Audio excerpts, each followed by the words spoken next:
కార్యక్రమంలో పట్వాల విక్రమ్ రెడ్డి మేడ్చల్ జిల్లా మాజీ బీజేపీ అధ్యక్షుడు మరియు తెలంగాణ రాష్ట్ర కార్యవర్గ సభ్యులు అట్లాగే కామారెడ్డి జిల్లా బీజేపీ పార్టీ ఇన్ఛార్జ్ మనతో ఉన్నారు.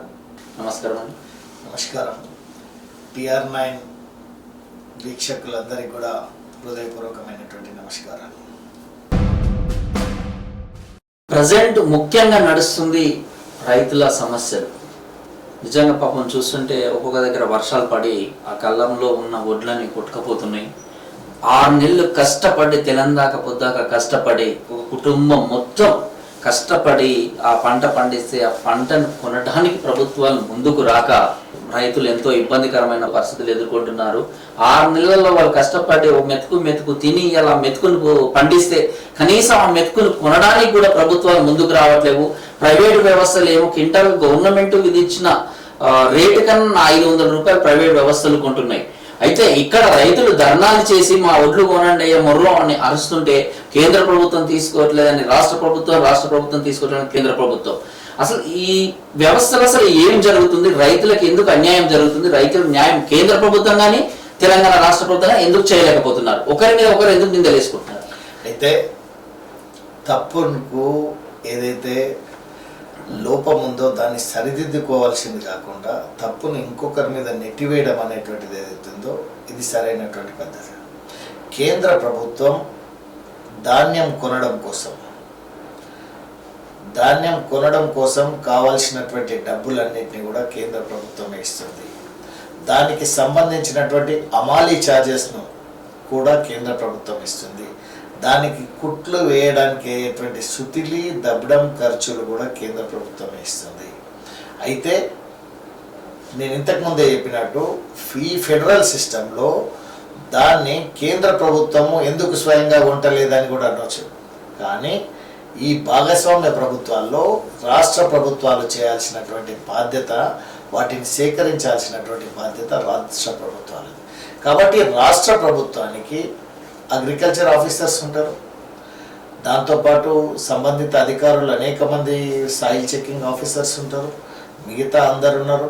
అయితే పంట వేసినప్పుడు ఎంత పంట వేసినాం, ఎన్ని ఎకరాలలో వరి పండుతుంది, ఎకరాకి ఎంత పండుతుంది, యాన్ యావరేజ్గా దానికి సంబంధించినటువంటి ఎంత ప్రొడక్షన్ వస్తుంది ఒక 3 నెలల ముందు దాన్ని అసెస్మెంట్ చేయాల్సినటువంటి అవసరం.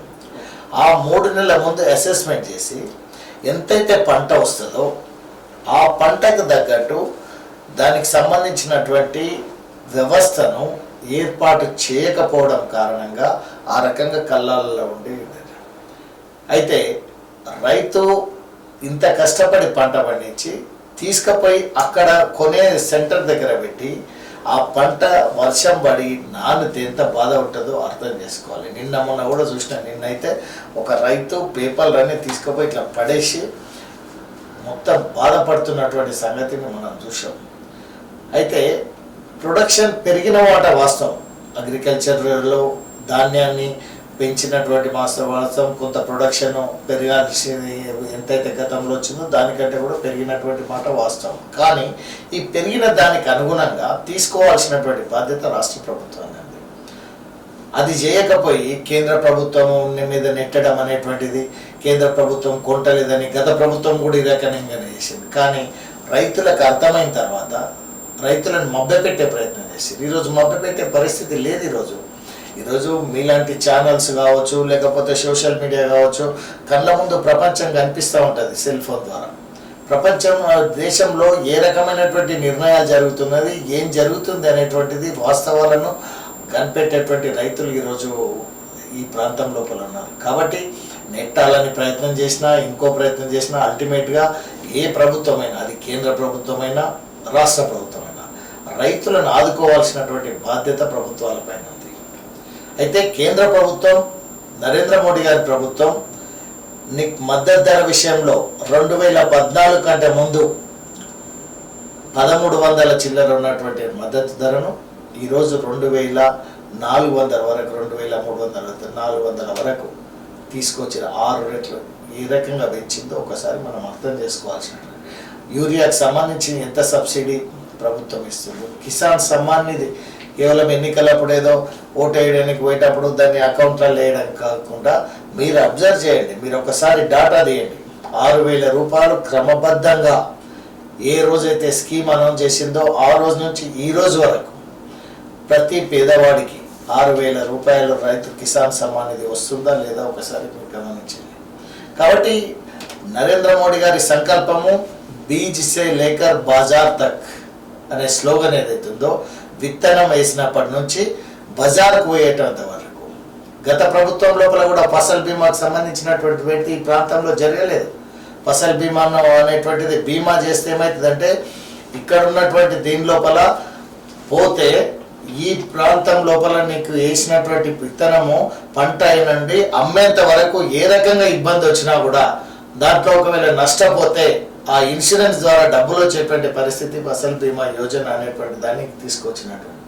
కాబట్టి రైతులను అన్ని రంగాల్లో ఆదుకోవాల్సి ఉన్నటువంటి పరిస్థితిలో ఒకరి మీద ఒకరు తప్పు నెట్టడం అనేటువంటి సరైనటువంటి పద్ధతి కాదు. ప్రభుత్వం ఇప్పటికైనా కూడా ఇంకా కూడా రైతులు ఇబ్బంది పడుతున్నటువంటి పరిస్థితి ఉంది. వెంటనే ఆ సమస్యను పరిష్కరాలి. ఇటీవల కాలంలో భారతీయ జనతా పార్టీ నాయకులు అందరూ కూడా అన్ని ప్రాంతాల లోపల ఈ యొక్క సెంట్రల్ రన్ తిరిగినటువంటి విషయం పెద్దలు రాష్ట్ర అధ్యక్షుడు రామచంద్రరావు గారు కావచ్చు, వారితో పాటు ఎమ్మెల్యేలు, ఎంపీలు, పెద్దలు ఈటెల రాజేందర్ గారు, అందరూ కూడా మంత్రులు, ఎంపీలు అందరూ తిరిగినటువంటి విషయాన్ని నేను ఈ సందర్భంగా గుర్తు చేస్తున్నాను. ఎక్కడ పోయినా కూడా వాళ్ళు ఒక్కరు రోజు ఏదో చెప్పి రాత్రి ధాన్యాన్ని అక్కడి నుంచి తీయలేదు కదా ప్రభుత్వం.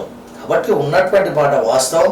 దాన్ని ఏ రకంగా సరిదిద్దుకుంటాం, ఏ రకంగా యుద్ధ ప్రాతిపదికన దాన్ని ఇప్పటికే వర్షాలు ప్రారంభమవుతున్నాయి, వెంటనే వాటిని తీసుకునే ప్రయత్నం ఏ రకంగా చేస్తున్నాం అనేటువంటి దాని లోపల ప్రభుత్వం ఆలోచన చేయాలి. మొన్న స్వయాన తెలంగాణ రాష్ట్ర ముఖ్యమంత్రి గారే ఒక సభలో చెప్పిండు, మేము ప్రతి గింజ మేము కొంటున్నాం కానీ కేంద్రం కొనట్లేదు, కేంద్రానికి ఒక అల్టిమేటం కూడా జారీ చేసిండు ఈ డేట్ లోపల, ఈ డేట్ తర్వాత కేంద్రం ఇట్లా కొనకపోతే బీజేపీ నాయకులను కానీ ఎంపీలను కానీ రోడ్ల మీద తిరగనీయం, తెలంగాణలో తిరగనీయం అనే ఛాలెంజ్ ఒకటి ఇచ్చిండు. దానికి మీరేమంటారు?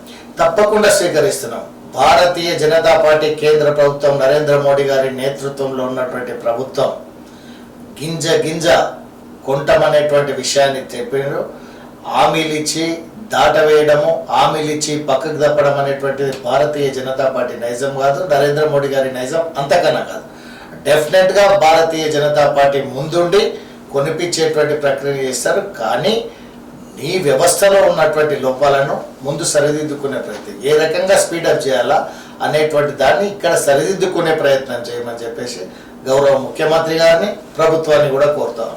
ఇదండి కేంద్ర ప్రభుత్వం రైతుల దగ్గర నుంచి ధాన్యం కొనుగోలు సమస్యలో గోనె సంచి కాడి నుంచి మొదలు పెడితే కుట్టే అంత వరకు సుతిలి వరకు కూడా కేంద్ర ప్రభుత్వం నిధులిస్తుందని మన విక్రరెడ్డి గారు చెబుతున్నారు. అది చేయాల్సిన బాధ్యత రాష్ట్ర ప్రభుత్వానికి కాబట్టి కేంద్రం ఇచ్చిన నిధులు ఉపయోగించుకుని రాష్ట్ర ప్రభుత్వం రైతుల దగ్గర కొనాల్సిన బాధ్యత రాష్ట్ర ప్రభుత్వానికి ఉంది. అదే విధంగా వర్షాలు పడుతున్నాయి, కళ్ళాలలో ఉన్నాయి కూడా వాస్తవమని బీజేపీ నాయకులు కూడా ఒప్పుకుంటున్నారు. కాబట్టి మీరు రాష్ట్రం కొన్న ప్రతి గింజను కేంద్రం కొనడానికి సిద్ధంగా ఉందని విక్రరెడ్డి గారు చెప్తున్నారు. మొన్న ముఖ్యమంత్రి ఏదైతే సవాలు విసిరారో, ఏదైతే ఛాలెంజ్ చేశారో ఆ ఛాలెంజ్ వీళ్ళు కూడా ఛాలెంజ్ తీసుకుంటున్నారు.